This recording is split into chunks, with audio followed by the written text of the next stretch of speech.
Hi, welcome. So in this video I'm going to share with you a little bit about my story about the years of addiction, and also the book that I read and stopped all my addictions just like that. And I'm sharing this story because really it was just such a big change in my life. I'm sure you can imagine, after 20 years of addiction, and also to hopefully inspire people, to help people just to be free. And if you are addicted to any substance or any behaviours or anything at all like that, and if you're anything like I was, then it's just a daily battle of not wanting to, and just constantly at fight and at war with myself, of trying to resist, trying to stop, trying to not have that addiction. Anyway, welcome to my channel. I'm Natalie. So I'll try not to do many M's. So firstly, just to start off, my addiction started when I was 14. It first started with cannabis, which was all very harmless. I thought I was just having fun with my friends and a giggle, which of course I was. But really I was just escaping. I was escaping from life. I was escaping from trauma that was not dealt with. I wasn't happy, and I didn't realise that. And I think I've definitely come to realise now that I'm not taking anything, is that when you do drink, maybe not smoking, but any kind of addictions, which changes and alters our physiology and our brains, and making us to release endorphins or dopamine and that kind of thing, I do personally believe that it's because there is undealt with trauma. And I do think sometimes it's very important to look at the trauma and not necessarily the addiction, and just going a little bit deeper. For me, it's kind of dealing with the addiction is just like the surface level. It's just a symptom of like what's not going well inside. So anyway, started with cannabis, very heavy smoking. Literally I'd wake up in the middle of the night, first thing in the morning, on the way to work, at work, on the way back, lunch breaks, when I got home, having food, after food, before bed, blah blah blah blah. That was basically until I was in my early 20s. So that was every day, and the only time I didn't smoke was if I couldn't get any or I didn't have any money. But at one point I was actually working 3 jobs just so I could support my cannabis addiction. And I know lots of people, well back then anyway, used to think that that cannabis addiction was quite harmless, and I think can be a dangerous attitude, because at the end of the day, addiction's addiction, regardless of what it is. If it's impacting on your daily life, then there's a problem, so it needs to be addressed. After cannabis, that then escalated initially into drinking alcohol. Although I wasn't drinking so much alcohol, I was just like binge drinking every now and then, but then taking lots of class A's, ecstasy, cocaine. It just, sometimes it was just a ridiculous amount in a night, that I'm just so blessed and so grateful to still be alive after doing that to my body. And not after that, but I was still doing that, but then my drinking continued to go up and up and up, to the point where I was drinking every day. Then I had my first child, who I call my saviour, and she knows that, because she saved my life. And I did stop everything when I was pregnant, because it was always, all cravings just went, there was nothing there. I didn't want to harm my baby. But as soon as she was old enough and I wasn't breastfeeding anymore, which was about 3-4 months, all those all those cravings, everything just come like really so heavily on me. And I just want to share something actually quite personal here, which is not very relevant, but just to help people to understand, that those people that might think, oh well, how was you able to stop drinking so easily when you were pregnant? It couldn't have been a real addiction. But when I was 21, I ended up having an abortion. I was forced into it at the time, and it really messed with my head for many years, decades later actually.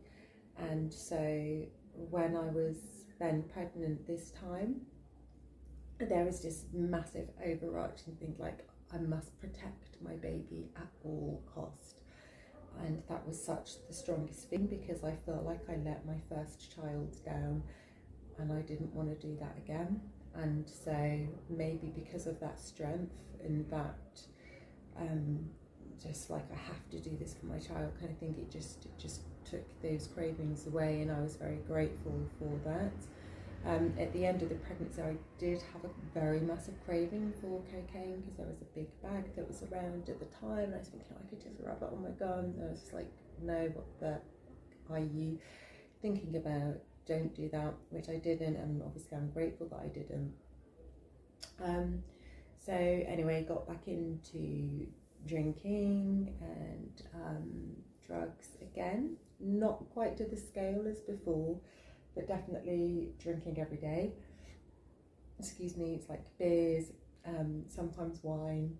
That slowly escalated until then I had my second child, which was about 5 or 6 years after that. And I think, actually, sorry, I did drink in my first pregnancy. I used to have a glass of wine a day, but at that time we were told that that was okay. In my second pregnancy, I was told that you weren't allowed to do that, but also my second pregnancy ended up being IVF. So when I didn't, I tried very hard, and it cost a lot of money. So sorry, that was free IVF, but it can cost a lot of money. So everything was poured into that, and I just didn't want to mess up that chance. Anyway, early days after my baby was born, I got massively heavily into drinking again. I was drinking like a bottle of wine a night, sometimes even drinking more beer, more wine on top of that, drinking gin, like just boobs amount of gin, and just feeling absolutely horrendous like the next day. Blah, blah, blah, blah.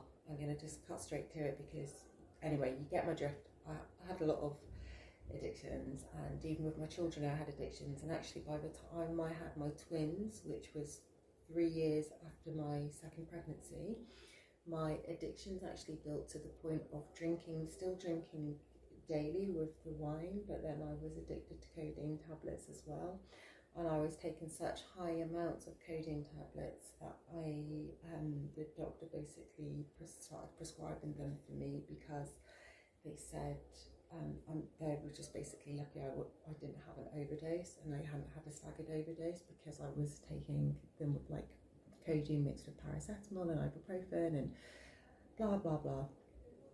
Anyway, so I read this book, which is, and I'm going to put a link in the description, it's called Get Your Life Back, and it's by Chris Hill. And the book, it might not resonate with everybody, because every book will not, because we're all different, and sometimes we just need something different, but it worked for me. And in the book, Chris shares his story, and his twin brother ended up dying through drugs, and Chris also used to take a lot of drugs. But how he put it across in the book was that battle that I said about at the start, that you're just battling every day, trying to resist. Well, he puts it that battle that you're having is with your subconscious, and your subconscious is built to keep you happy. And every single time you've had a drink, it's always kept you happy, it's always calmed you down, it's always de-stressed you, it's always helped you to reset, and it's always done what you've wanted it to do. Now, it might have done all these other things, like made you skint, made you hungover, sick, headache, made you late for work or other places, potentially messed up relationships and that kind of thing, but your subconscious doesn't know that. All it knows is that you craved it, you had it, and you felt better. And so that's why every time you're stressed or you're just off balance, like, your go-to will be the craving of the things that have kept you happy, because your subconscious wants to keep you happy. So Chris says what you need to do is you basically need to write down this watertight case to your subconscious, like, first becoming friends, like, thank you, I'm so grateful that actually you've always looked out for me, you've always had my back, you've always brought to my attention all the things that have worked for me, and that I will be forever grateful. However, sorry, this phone's hurting my thumb. However, right now, this addiction is causing this in my life. This, I don't know, lack of money, ruined relationships, ruined jobs, this and that. I feel like this, I feel like that. And listing all the reasons of giving up this addiction, what that will do for you, and asking your subconscious as a friend, as a best friend, please work with me, because I know this is going to make me so happy. And just, he says that you have to make it as watertight as you possibly can, as I said. And I did that. And funnily enough, one of my friends who we used to drink a lot together, and she used to binge drink quite a lot, she read the book, she did the same, both of us. That was it, stopped drinking. Was actually quite interesting for myself is I stopped drinking, I stopped the codeine, I stopped smoking cigarettes, I actually even then stopped eating fish, I stopped eating meat, I stopped eating eggs. My body even naturally went off coffee, but that I was like, I'm not giving it up. But all of this happened after reading the book. Even reading the book, I was still drinking, I was still smoking, I was still doing codeine, and it just got to one part of the book and light switch, it just went. And that was like 6 or 7 years ago now, and it's the best thing that's ever happened, because I just didn't realise how, just every day thinking about what cigarettes have I got enough codeine tablets, like where can I need to go get some more alcohol, where can I get it from, have I got enough money, blah blah blah. How much mind space all of that consumed every single day, and all the other stuff as well. And it's probably why as well, with the watertight case, is why when I was pregnant that light switch just went and that craving just went, because I'd unconsciously giving my subconscious a very strong case of why I didn't want to have that, because I was protecting my child, because I didn't want to damage my child after what I did when I was a teenager. Anyway,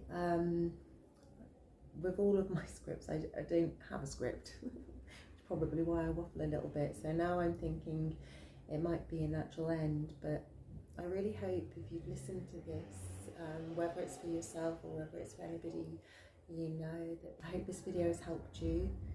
And you know, just the fact that you're watching this, or you're even watching this for somebody else, I do believe that everything happens for a reason. We stumble across things when we're ready to hear them, when we're ready to receive the message. And I just want to say, like, if you've got any addictions, you can stop them, and it is the most freeing thing, because it's just having that control, you know, and it's just a very different level of control than, I don't know, making your bed every day.